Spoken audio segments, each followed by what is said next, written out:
Hi, this is Holland Kerr submitting for Folio 1 for character place in simulation. There have been some minor changes to the wording of my annotations because I wanted them to fit closer to the annotation guidelines, but aside from that, I've kept them just about the same as when I first wrote them. Alright, week 1, observation. In response to this week's theme of observation, I made a digital painting of a toilet in my apartment block using Procreate. What stuck out to me about this week's lecture was the comparisons from real-life objects to scientifically represented objects. I think I zeroed in on this specific theme because direct, perfect, quote, realism in representation is something that has been important to me for a long time, and the unintentional difference between representation and reality says a lot about the world, artists, and art. So my process was to find something in my apartment block that I've never seen before, something with lots of detail, photograph it for later comparison, take notes on it, do pen sketches of it, go somewhere totally separate from it and try to recreate it from my paratexts, excluding the photos, obviously, and compare this to the photos to examine the differences. The major differences between the elements include color. Immediately, I noticed that the photos did not capture the acid yellow color of the room. I'm not sure why, but I knew that this problem, along with the problem of my pen sketches being uncolored, would mean that I have to memorize the colors that are used. My final colors represent how I remember the room looking, though having gone back and seen the room, I did actually overshoot just how yellow-green it was. This, however, is exactly how yellow-green it felt at the time. Details. Several key details of the room are missing. Most importantly, the old soap dish that indicates that the toilet used to be a shower. My aim was to capture the spirit/character of this room, and missing out this fun piece of narrative actually harms that aim. I was too focused on other details, I guess. Also, several things are about the right shape, but the wrong color, and there is considerably less grime and wall scratches. Exaggeration. I did push for exaggeration in my work because I thought it would help me convey the characterful shapes that I took away from the original image. The egg-shaped toilet seat, the warp in the floor that made the plunger and cleaner both lean the same way, the missing tiles. But a lot of exaggeration was unintentional. The top of the doorway, the pointed doorway, lacks the subtlety or artistic intent of the original and comes across like a cartoon lancet arch instead of that slight Tudor arch. Another interesting result of the comparison was realizing how many things I actually underplayed. The plant, for example, has a wild, fun shape in the photograph, but a very weary, small shape in the painting. I think in my effort to speed paint, I was referencing my own ideas of what a spider plant looks like, and in making it simpler and smaller for the sake of ease, and what I thought at the time was realism. By comparing these two things, I've showed what elements of recreation and representation I'm willing to sacrifice over others. I took notes on detail and wanted to represent the character of the room, but I missed details that added character. I liked the color that I ended up with because it was an emotive representation of how the colors first impacted me. Overall, I learned to take even more comprehensive notes to better appreciate the more subtle elements that I like and want to include as they are, or perhaps exaggerate somewhat differently. This work is similar to the work of Julie Hang, a digital painter on Instagram who creates stylized digital paintings of ordinary objects and places, focusing on characterful shapes and evocative colors, but also speed and often simplicity. In terms of workflow, it was also inspired by painter James Gurney, who creates elaborate amounts of paratext, from simple sketches to fast and loose oil paintings to sculptures to miniatures, to base his final paintings on. Many of these simplified but perfected shapes make it into the non-focal points of his finished paintings.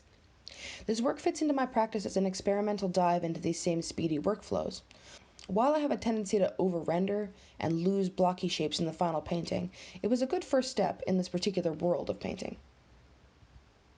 Week 2, Tinkering. In response to the theme of tinkering, I did several short 3D modeling experiments, one of which was to take a cube and, without adding any vertices to it, change it to an unrecognizable shape. I did this with about 10 cubes and created a little origami-esque menagerie as my final work. Day 1 of work, I wanted to be pure tinkering. Every time I didn't understand something, I pressed on and continued to play without referring to a manual that might inform my process. I gravitated, on the first day, towards making animal heads. Day 2 of tinkering, I had refined my cube experiment and pushed on with that, and now I needed an internet assistance on how to use Blender to capture my idea properly. By doing this experiment, I showed myself how diverse a minimal 3D shape can be, and reached a state of playfulness in the act of creating. Similar experiments are performed by Dirk Coy in his Shape Studies series. Coy has an artistic method anchored in tinkering, as he said in an interview. Quote, I start almost every project with an experimental phase. Most of the time I am following a detailed and experimental arrangement. But coincidence also plays an important role in the process to get inspired, so I was working between coincidence and control. I also define free days where it's possible to create things without a direct goal from the beginning. I go outside, I let myself be surprised by what I find.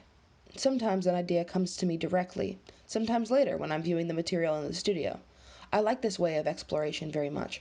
This work fits into my practice as a first step into non-realistic rendering in 3D. Up until now, 3D renders that I have done, always from tutorials, have focused on recreating real-life objects to perfection. Even early tinkers I did this week were always focused on recreating animal heads from memory. By day 2, as I honed in on restructuring cubes into new shapes, I shook off this expectation and focused on the bare, simple tools of 3D modeling, normals, and vertices that connected them. I didn't make anything real. In fact, several of the shapes I created aren't physically possible on the inside, but I did make something that I've never made before. Week 3, Found Objects. In response to the theme of found objects, I wasn't really sure where to start. I found some context in the form of Silly Billy's Tasmanian junkyard sculptures and wanted to turn that context onto my large water bottle, which research told me says a lot about women's gym culture and cheap product production. But if I wanted to work from Billy's influence, I would need something disposable that I could sculpt with. And I don't really want to get rid of my drink bottle. So I took out a bunch of crafting scraps from a recent ASMR video I made for Advanced Play Design and started cutting them up and playing with their shapes. I couldn't settle on one particular sculpture I wanted to make, and instead felt the need to use them in a flat, illustrative way, as is reflective of me, and less of traditional sculpture. The final works are similar to that of animator and painter Genndy Tartakovsky. I made about 10 scrap doodles and examined my photos, deciding that the squared-off shapes and rounded lines from the cut pool noodles I was using actually closely resembled the illustration style of Genndy Tartakovsky, the concept artist for Samurai Jack. I decided to turn some of my characters into Tartakovsky-style illustrations. By using pool noodles and other scraps, I demonstrated to myself how much object/medium can inform form. In retrospect, I realized how much Tartakovsky's technique is a natural descendant of 1950s cutout illustrations, Saul Bass, for example, and how I was unthinkingly recreating that origin in some way. This work fits into my practice as an expansion of my drawing skills, working to mimic another artist's artistic habits and instincts to force me to think differently than I normally do about form and depth and color and layout. It also gave me a totally new tinkering method that led me to this new workflow in the first place. Week 4, Place.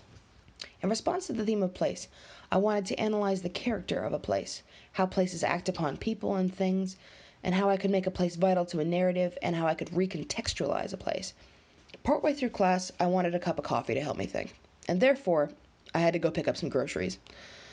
I took some photos of the Woolworths and the shopping center near my house, and I thought about what design ideas had led to the mall comprising the shapes and holes and patterns that it does.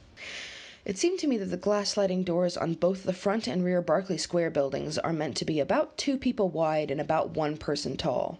But the designers of the 2 doors have vastly different ideas of what size 2 people can comprise. As a heavy-set person, I often wait by the entrance of the door, on one side, as I don't want the social discomfort of someone having to squeeze around me and physically express how much space I'm occupying. I also found it fascinating the intentional illusion of movement and space in shop fronts. The front of Berkeley Square, the middle doors, the entrance to Kmart, Kohl's, and Woolworths are all about 30 to 40 feet wide at ceiling level, but are either filled with windows or cluttered with displays that limit the actual traffic to a 1 or 2 person wide gap.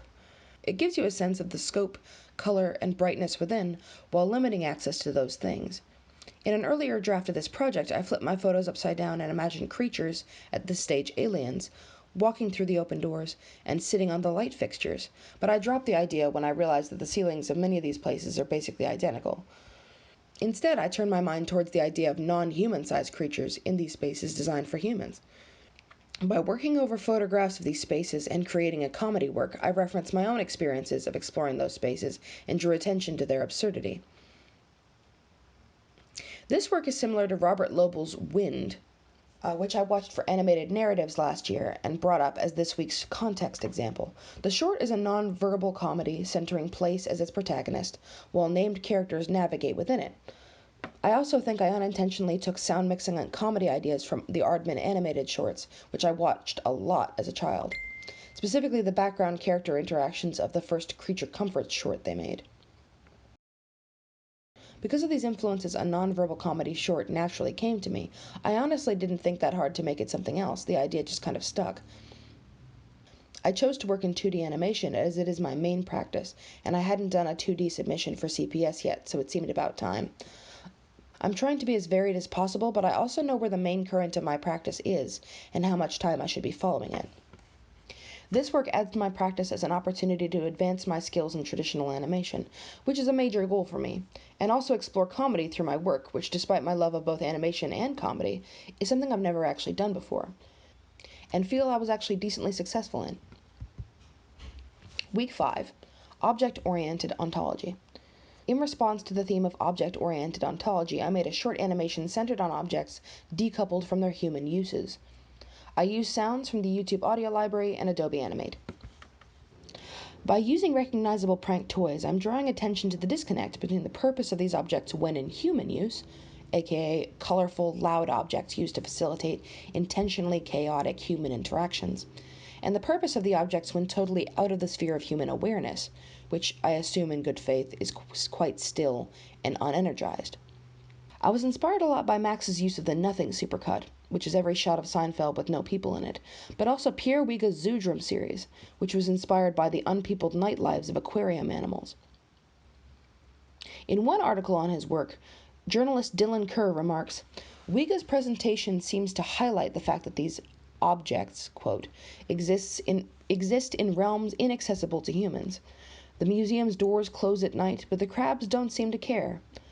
I'm intrigued by non-peopled spaces inaccessible to human understanding, and I wanted to contrast what I assume about them with the social world created by and for human-centric fun.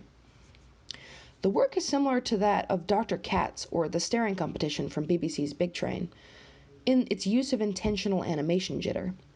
I haven't found much theory on how jitter causes the emotional effect that it does, and seriously, if you could recommend some theory, I would appreciate it. But generally, the jitter is applied to living things, like people and animals, while the background stands still. It gives the impression of an animatable object standing still, but still living, often anticipating movement. By applying this to the whole space, from the background to the foreground, I wanted to give the impression of a totally living, navigatable, animated space, and then draw attention to the lack of movement within that space. It fits into my 2D animation practice by experimenting with new types of movement whose effects are valuable, which I have not utilized before. This is also my first foray into exploring non-human centric narratives. Reflection. If the goal of CPS is to teach us to understand the relationship between representation, environment, and character, and considering it says so on the welcome page, I certainly hope it is, what have I learned in Folio 1? Conveniently, in week 1, my goal was to represent the character of a place. I wanted to start out by saying that I don't think I was completely successful in this, not to the extent that I could have been. I think if I had done my week 1 project in week 4, I would have thought to take another couple of swipes at the painting until I had simplified it into the characterful shapes that I first saw in that bathroom, the shapes that inspired me to choose speed painting in the first place. But that in itself says something quite interesting about representation, or at least representation through speed painting, in that I thought I would have been more successful at creating the characterfulness that I first saw in my head the longer I had been away from the actual bathroom. But this is counterintuitive, as even my first draft was already missing elements from the bathroom. The moment that I picked that room for representing, I was already translating it into something simplified, harmonious, and incomplete in my head. What I think I can learn from this is that I could afford to be more patient as an artist and take in more. And also that if I return to my source material again and again throughout the making process, I can capture something different to what I captured in my intentionally source-blind week 1 workflow, both for better and for worse. I couldn't say with certainty whether or not the characterfulness I extracted from the room would be better or worse if I had time to go back and rediscover various parts of it. In week 2, I ended up creating a place out of the original one to show off the properties of objects, specifically the potential shapes creatable from the vertices of a 3D cube. I think this work was ultimately successful, though not in the way I consciously planned. In retrospect, if I had shown the cubes transforming in front of the viewer from cube to shape to cube to shape, in the same way that Dirk Coy does, I would have made the work more about the transformative character of 3D cubes. But instead, I created a yellow 3D space with revolving shiny onyx black shapes, and the result is something else. It draws attention to the alienness and unrecognizability of the objects, so when you find out that they're all based on cubes, by reading the Magi Studio description, the transformation is obvious, and you have less of a sense of how they got that way. That makes the difference between the object and the cube seem wider and more surprising. These are two different ways of representing the same concept, which makes me think about focusing on methods of representation in future. Week 3 was quite character design oriented, which is a first for my Folio 1. I translated objects into character shapes that I recognized character designs in, and then translated them into a style that I borrowed from Genndy Tartakovsky. An interesting development happened later in the week when I realized how much Tartakovsky's style of representation borrows from older styles that are essentially based on the same cutout technique. The week became not so much about the designs themselves, but a means of appreciating the characteristics of Genndy's work. In adopting his style, I realized how different things can be represented and how limiting my design instincts can sometimes be. The final snake drawing especially taught me something about weight and shape design that I plan to apply to future works. I also think the final character designs I did are intermingled with themes I perceived in Tartakovsky's often action-packed, expressively violent children's media. Aiming not just to emulate artists that I've never emulated, but being guided by themes and audiences that I've rarely or never emulated, is important for testing the limits of my personal default styles. What I took from week 4 was how places and people are interconnected, especially with regard to human-made places. People design a shopping space for what they assume to be human proportions, and now people of all sizes and numbers have to navigate that space according to those designs.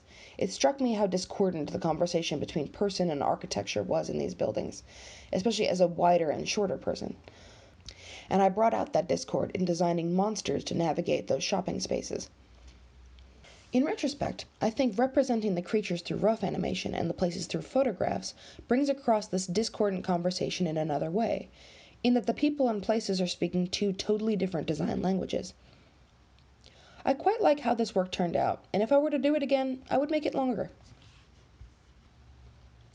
My initial Magi Studio reflection of week 5 centered on how the animation style I chose represented a specific mood and a way of seeing a specific place, but I didn't touch much on character. If I were to do it again, I might reconsider what it is these objects do, rather than what they don't do in the absence of people. For example, fake dog poo sagging under the weight of its own rubber, or the prank squirting flowers dripping water from the day's demonstration, etc. All right. Thank you so much.